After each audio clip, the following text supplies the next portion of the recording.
اچھا سر، جو آئین کی کتاب میں لکھا ہوا ہے، جو قانون بھی ہے، جو قواعد و ضوابط بھی ہیں، اصول بھی ہیں پارلیمنٹ کے، اسی کو ڈسٹروائے کیا جا رہا ہے، اس پہ کیا کہیں گے نہیں آپ؟ دیکھیں، یہ تو میں نے اپنی تقریر جو پچھلا ہمارا آخری دن تھا پہلے پارلیمانی سال کا، اس میں نے باقاعدہ شکوں سمیت بتایا تھا کہ آرٹیکل 59، آرٹیکل 60، آرٹیکل 218، آرٹیکل 224 ان سب کی وائلیشن ہوئی ہے. اور وائلیشن جو ہے تو اگر آپ ٹیکنیکلی دیکھیں تو جتنے بھی ہم ادھر سینٹ کے ممبرز ہیں بشمول چیئرمین اور باقی الیکشن کمشنر، یہ سب پہ آرٹیکل 6 لگتا ہے، کیونکہ جان بوجھ کر اگر ایک آپ کسی آئین کی کسی شک کو وائلیٹ کرتے ہیں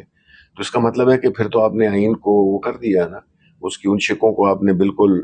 انیفیکٹو کر دیا. تو اس کی بنیادی وجہ یہی ہے کہ اب دیکھیں جو سینٹ سے خیبر پختونخوا سے نہیں آ رہے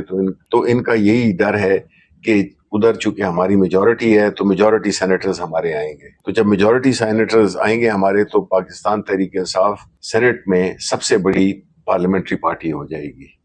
اور پھر اس کو وہ نہیں کرنا چاہ رہے. کیا خان صاحب سے جو ملاقاتوں میں رکاوٹیں ڈالی جا رہی ہیں، اس حوالے سے آپ کوئی توجہ دلاؤ نوٹس سینٹ اجلاس میں لے کے آنے کے خواہاں ہیں؟ نہیں دیکھیں، ہم نے تو کنٹمپٹ کی وہ بھی ڈالی ہے، اور میرا خیال ہے کہ آرٹیکل 204 ہے آئین کا، جس میں کہ اگر کوئی ہائی کورٹ یا سپریم کورٹ کے حکم کو نہ مانے تو اس پہ سزا ہوگی. ہائی کورٹ کے 3 ممبر کے بینچ نے یہ ایک آرڈر دیا تھا کہ ان کو ملاقات کرائی جائے، اس پہ وہاں پہ ان کے سپرڈنٹ نے وہاں پہ اس کے کوئی وہی نہیں کیا اور ملاقات نہیں کرنے دی. یہ کلیئر کنٹمپٹ آف کورٹ ہے. وہ اپلیکیشن بھی ہم نے ڈالی ہوئی ہے، آج بھی ہم گئے تھے پروٹیسٹ کرنے چیف جسٹس سے کہ بھئی آپ کے آرڈر کی یہ جو ہے تو یہ بے عزتی ہوئی ہے چیف جسٹس کی یا کورٹ کی، یہ تحریک انصاف کے ممبران کی یا ان کی فیملی ممبرز کی نہیں ہوئی. تو اس لیے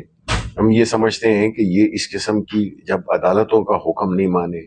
سپریم کورٹ کی ایک ڈیسیژن ہے جس میں کہ ریزرو سیٹس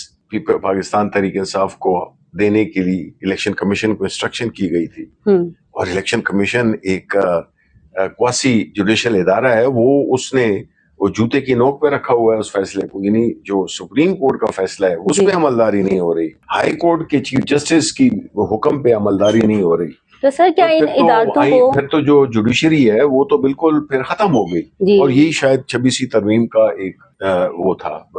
ہدف تھا. اچھا سر، میں یہ جاننا چاہوں گی کہ جس طرح سپریم کورٹ کے فیصلوں کی پابندی نہیں ہو رہی، عمل درآمد نہیں کیا جا رہا، اسلام آباد ہائی کورٹ کے فیصلوں پر عمل درآمد نہیں کیا جا رہا، تو کیا ان عدالتوں کے پاس اتنا حق نہیں ہے کہ سو موٹو لے سکیں؟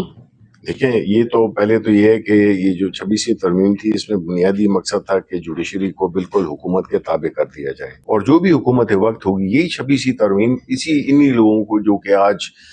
دوسری سائڈ پہ بیٹھے ہوئے ہیں یہ ان پہ بھی عائد ہوگا، پھر اس وقت ان کو ہوگا. اور یہ ایک ایسا بل، ایک ایسا قانون جس کو بغیر پڑھے بغیر دیکھے ہوئے پاس کیا گیا، تو اس کے نتائج جب ہمارے سامنے آ رہے ہیں. تو عدالتیں جس ملک میں انیفیکٹو ہو جائیں، ان کے فیصلوں پہ عمل درآمد نہ ہو، تو پھر تو اگر جس ملک میں عدلیہ پہ اعتبار نہ ہو، اس کی کوئی ریٹ نہ ہو، تو لوگ کیسے اس ملک میں سرمایہ کاری کریں گے، لوگ کیسے اس ملک میں ٹورزم کو پروموٹ کریں گے، لوگ کیسے بڑے بڑے معاہدے کریں گے. کیونکہ جو کانٹریکٹ امپلیمنٹیشن ہوتی ہیں، جب کہیں 2 فریقین میں کوئی تنازع آ جائے اور سپریم کورٹ ایک حکم بھی دے دے اور اس کو کوئی مانے نہیں، تو پھر تو یہ ایک رجواڑہ بن گیا، مطلب ہے کہ پھر ملک نہیں رہا. تو یہ ایک بہت ہی خطرناک اور بہت ہی نقصان دہ ماحول ہے، جس میں کہ جس دن عدالتوں کی ریٹ ختم ہوگی تو سمجھے کہ ملک میں کوئی قانون نہیں ہے، وہ بالکل ایک شتر بے مہار کی طرح ملک چل رہا ہے. چمک گوئیاں ہیں کہ 27ویں آئینی ترمیم آ رہی ہے، اس حوالے سے کیا کہیں گے؟ دیکھیں، ترمیمیں تو کچھ بھی لا سکتے ہیں، جس طرح کہ انہوں نے اب یہ کر دی ہے، جس طرح کی مینجمنٹ ہو گئی ہے، تو وہ تو کوئی بھی وہ کر سکتے ہیں. اور میری تو جو ٹریجری میں جو بیٹھے ہوئے ہیں ایم این ایز ہیں، ایم پی ایز یہ ہیں، سینیٹرز ہیں، میری تو ان سے یہ ہے کہ یہ پارٹی لائن سے بالا تر ہو کے کہ بھئی یہ تو ملک ہے، ایک پارلیمان ہے، اگر پارلیمان کی بھی کوئی عزت اب نہیں رہی، وہ ایک ربر سٹیمپ بن سر گئی ہے. جو بھی آئے گا ان کو اپنے مطابق ڈھال لے گا، جو بھی آئے گا آئین میں ترمیم کر لے گا. یہ تو موم اور کی سننے میں گڑیا یہ بن بھی آ گئی. رہا ہے کہ جو ترمیم اس وقت پینڈنگ ہو گئی تھی، ہو سکتا ہے اس میں اس ترمیم میں اس کو ایڈ کر کے لے کے آیا جائے. یہ پاسبل ہے جی. دیکھیں، اب تو یہ اس ملک میں اب کچھ بھی ہو سکتا ہے، اب کوئی ایسی بات نہیں ہے.